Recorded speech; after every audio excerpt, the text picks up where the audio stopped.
गुरु जी किसी को भगवान को किसी ने देखा ही नहीं है, फिर फोटो कैसे बन जाते हैं? भगवान को किसी ने देखा नहीं है पर फोटो कैसे बन जाते हैं? वाह क्या सवाल है बच्चे का, तालियां होनी चाहिए।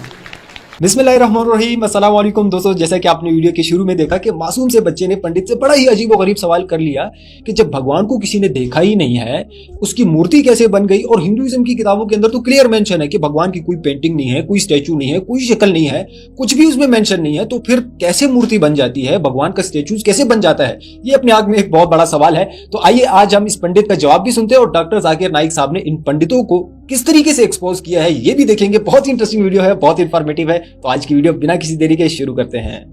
गुरु जी किसी को भगवान को किसी ने देखा ही नहीं है, फिर फोटो कैसे बन जाते हैं?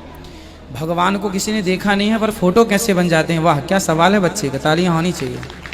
बेटा भगवान को किसी ने देखा नहीं है पर भगवान कैसे हैं ऐसा लिखा है ना भागवत जी में कि भगवान के बाल घुंघराले से हैं, आँखें ऐसी हैं, नाक ऐसी हैं, गाल ऐसे हैं, मुंह ऐसा है, अधर ऐसे हैं, होंठ ऐसे हैं, छाती ऐसी है, भुजा। तो जो जैसे चोर पकड़ने के लिए पुलिस क्या करती है, स्केच बनवाती है ना, उसी तरह ठाकुर जी कैसे हैं सब लिखा हुआ है। उसके बाद सब सुन सुन के ठाकुर जी का वैसे ही हुलिया बनाया तो ऐसा बन किया गया। गुरु जी आपके गोदी में बैठना चाहता हूँ मैं। हाँ आ जाना। आपने बहुत अहम सवाल किया। अभी सुनते हैं डॉक्टर जाकिर नाइक साहब ने इसको किस तरीके से एक्सपोज किया और क्या जवाब दिया है। लोगों के दिमाग में जो गलत फहमी वो भी इंशाल्लाह दूर हो जाएंगी और आपके साथ जो गलत फहमी वो भी इंशाल्लाह दूर हो जाएंगी। कुरान में लिखा है कि उसके जैसा कोई नहीं है, उसके जैसा कोई नहीं है। यही चीज बाइबल में लिखा है, there nothing like unto it in the heaven above, in the earth beneath, in the water beneath the earth. भगवान के जैसा मुमकिन ही नहीं कोई भी चीज आसमान में हो, धरती पे हो, जमीन पे हो, ना कंकर, ना पत्थर, ना मूर्ति। वो ही लिखा है वेद में, न तस्य प्रतिमा अस्ति। उस भगवान का कोई अक्स नहीं, कोई पेंटिंग नहीं, कोई फोटोग्राफ नहीं, कोई मूर्ति नहीं। तो ये लिखा है धार्मिक किताबों में, लेकिन धर्म के मानने वाले अपनी आसानी के लिए तब्दील कर रहे हैं। मिसाल के तौर पे आप सपोज बिजनेसमैन हैं, आप एक कंपनी के मालिक हैं, आप एक अपना पुराना उसूल किस तरीके से कंपनी चलना चाहिए उसूल से चलते आ रही है। आपके कोई नई मैनेजर आते उसूल को बदल देते, आपके उसूल के खिलाफ काम करते, बोलते क्या ये और बेहतर होगा, इससे मुनाफा ज्यादा होगा। आपके उसूल है कुछ, आपके उसूल होंगे क्या मैं ईमानदारी से काम करूं, आपके मैनेजर के उसूल होंगे ईमानदारी को छोड़ो पैसे ज्यादा कमाने के। आपको जब पता चलेगा आपका मैनेजर आपके उसूल को तोड़ रहा है, बोलेगा मालिक ज्यादा पैसे मिलेंगे, रिश्वत दो। आप उससे सहमत है? आप बोलेंगे ज्यादा पैसे छोड़ो, मिलते क्या नहीं मिलते, रिश्वत देना हराम है। तो इस तरीके से अल्लाह ताला ने बुनियादी बातें कह चुकी है किस तरीके से उस ईश्वर की इबादत करना। अभी इंसान अपनी गलतफहमियों में अल्लाह ताला खुदा ईश्वर की बात छोड़ के खुद के तरीके से इबादत करने लगते हैं। और हम क्या कर रहे हैं, उस अजीम खुदा को गाली देते हैं। हम कहते हैं कि खुदा ने बेटा जना, अस्तगफुरुल्लाह। हम खुदा को उस मूर्ति में ले आते हैं जब लिखा हुआ है श्वेताश्वतर उपनिषद में, यजुर्वेद में, न तस्य प्रतिमा अस्ति, उस ईश्वर की प्रतिमा नहीं है, हम मूर्ति बनाते हैं।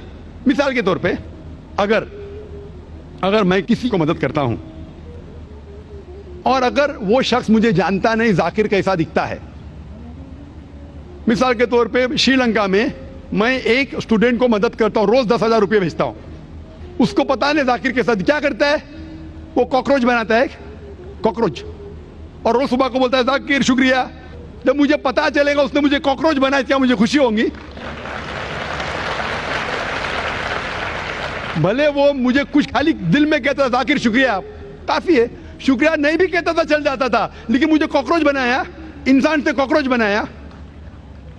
मुझे फर्क पड़े ना पड़े, वो तो बेवकूफ बन रहा है ना, कैसा बेवकूफ इंसान है। मुझे भले फर्क ना पड़ा, मैं दयालु, जान देना मुझे कॉकरोच में क्या फर्क पड़ा, मैं बोलूंगा क्या बेवकूफ इंसान है, क्या बेवकूफ इंसान है कि कॉकरोच के सामने झुक रहा है। तो इसी तरीके से खुदा ने हर मजहबी किताब में दिखाया हुआ है किस तरीके से उसकी इबादत करें, किस तरीके से उसकी बात माने। हम आते हैं और अपने तरीके से सोचने लगते हैं एनर्जी इज गॉड। कहां नहीं लिखा एनर्जी इज गॉड? आपने बिल्कुल आपके सवाल का जवाब खुद आपने दिया। आपने एक मिसाल दी कि हिंदू लोग कहते हैं नमस्ते। नमस्ते का लफ्ज किधर से आता है? आपको शायद पता होगा, नमस्ते आता है इदम नममे से। इदम नममे मतलब मैं आपके सामने झुकता हूं, मैं आपकी इबादत करता हूं, बराबर। इदम नममे, आप कहना चाहते मैं आपके अंदर ईश्वर की इबादत करता हूं। मिसाल के तौर पे वो आदमी चोर है, वो गलत काम कर रहा है, बलात्कार कर रहा है, आप उसको ईश्वर बोलेंगे? आप ईश्वर को इतना घटिया समझ गए? वो बलात्कार करने वाले इंसान को बोलते हैं आप ईश्वर है। इससे भाईचारगी बढ़ेंगी नहीं घटेंगी। वो बलात्कार करने वाले को, वो चोर को, वो डाकू को मैं ईश्वर मान रहा हूं, उसके सामने झुक रहा हूं। अल्लाह को क्यों गाली दे रहे, ईश्वर को क्यों गाली दे रहे, खुदा को क्यों गाली दे रहे? इस्लाम में, इस्लाम की भी आपने मिसाल दी, इस्लाम में हम कहते अस्सलामु अलैकुम, अल्लाह ताला से फरमाते इस इंसान पे सलामती दे। चाहे वो अच्छा इंसान है तो भी सलामती देने की बात अच्छी है, चाहे वो चोर या डाकू हो, मैं बोलूंगा अस्सलामु अलैकुम, मैं कह रहा हूं या अल्लाह, या रब, या खुदा, या ईश्वर, या भगवान, इस डाकू पे रहमत फरमा। कुछ बुरी बात है ना? मैं अल्लाह को गाली दे रहा हूं, उसके लिए दुआ दे रहा हूं कि तू गलत काम छोड़ और सही रास्ते पे आ। अगर मैं उसको खुदा मानूंगा तो खुश हो जाएगा, वो और चोरी करेगा, वो और बलात्कार करेगा। कोई भी धर्म में ये नहीं सिखाता। ये धर्म के मानने वाले अपनी खुद की इजाज करते हैं, इसे कहते हैं इनोवेशन, बिदात।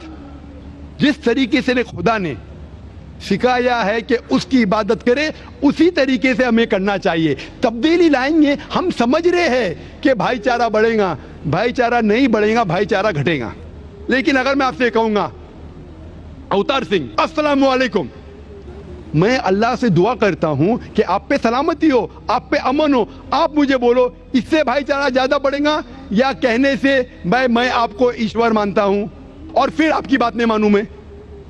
फिर अगर आप मुझे बोलेंगे चलो भाई शराब पीने चलो, चलो भाई लड़की के साथ रात गुजारेंगे, तो मैं क्या बोलूंगा? अरे मेरे भगवान मुझे बुला रहा है। तो ये कहना अस्सलामु अलैकुम मतलब मैं अल्लाह से दुआ करता हूं कि ये इंसान के ऊपर सलामती हो। अच्छा इंसान पे भी सलामती कहना अच्छी बात है, बुरा इंसान पे भी सलामती कहना अच्छी बात है। तो इस तरीके से इस्लाम में जो ग्रीटिंग है उससे किसी को नुकसान नहीं होता है, ना it is hypocrisy, it is the best way of भाईचारा। और कुरान में कहा गया है सूरह निसा में, सूरह नंबर 4 आयत नंबर 86 में 86, वह इज़ा हुई तुम, मतलब अगर कोई आपको सलाम देता है तो आप उससे अच्छा सलाम दो, कम से कम उस जैसा, क्योंकि अल्लाह ताला हिसाब रखता है। मतलब अगर आप अस्सलाम वालेकुम कहेंगे, मुझे कहना चाहिए वालेकुम अस्सलाम व रहमतुल्लाह। अगर आप कहेंगे अस्सलाम वालेकुम व रहमतुल्लाह, मैं कहूंगा वालेकुम अस्सलाम व रहमतुल्लाह व बरकातहू, और बेहतरीन होना चाहिए या कम से कम यकसा। इसा आप अस्सलाम वालेकुम, वालेकुम अस्सलाम, अल्फाज वही है लेकिन दिल से आ रहा है वालेकुम अस्सलाम, इसमें भी जज्बा ज्यादा है, ये भी बेहतरीन है। तो कुरान में लिखा है कोई भी आपको सलाम करता है उससे बेहतरीन सलाम दो, या उससे बेहतर ना कर सको, कोई कहा अस्सलाम वालेकुम व रहमतुल्लाहि व बरकातहू, कम से कम उतना दो, वालेकुम अस्सलाम व रहमतुल्लाहि व बरकातहू।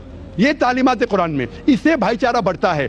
तो गलत तरीके से इबादत करना जो वेद के खिलाफ है, कुरान के खिलाफ है, बाइबल के खिलाफ है, ग्रंथ के खिलाफ है, वो करने से भाईचारा नहीं बढ़ेगा बल्कि घटेगा। तो इसीलिए हम ये जाने ईश्वर जो हमारा बनाने वाला है, हमारा खालिक है, वो जानता है कि किस तरीके से उसकी इबादत करना चाहिए, वो बेहतरीन जानता है। मिसाल के तौर पे आपको डॉक्टर कोई दवाई देता है कि ये लाल गोली सुबह को लेना, हरी गोली दोपहर को लेना, आप बोलेंगे छोड़ो हरी लाल, मैं नीली गोली खाऊंगा। अरे वो डॉक्टर है, वो जानता है। तो इसी तरीके से हमारा खालिक, हमारा मालिक खुदा है, उसकी बात के ऊपर अमल करना। इसीलिए जो इंसान खुदा की बातों पे अमल करता है उसे कहते हैं इस्लाम, मतलब submit, he is called as a Muslim. तो जो कोई अल्लाह के मुताबिक चलता है उसे कहते हैं person who submits his will to God. Hope that answers the question. तो जी हाँ दोस्तों, वीडियो आपने देखी, होपफुली आज की वीडियो आप लोग को जरूर पसंद आई होगी। मजीद इसी तरह की वीडियोस देखने के लिए हमारे चैनल को जरूर सब्सक्राइब कर लें और बेल नोटिफिकेशन को ऑन करना बिल्कुल मत भूलिएगा। मिलते हैं एक और वीडियो में, तब तक के लिए दीजिए इजाजत।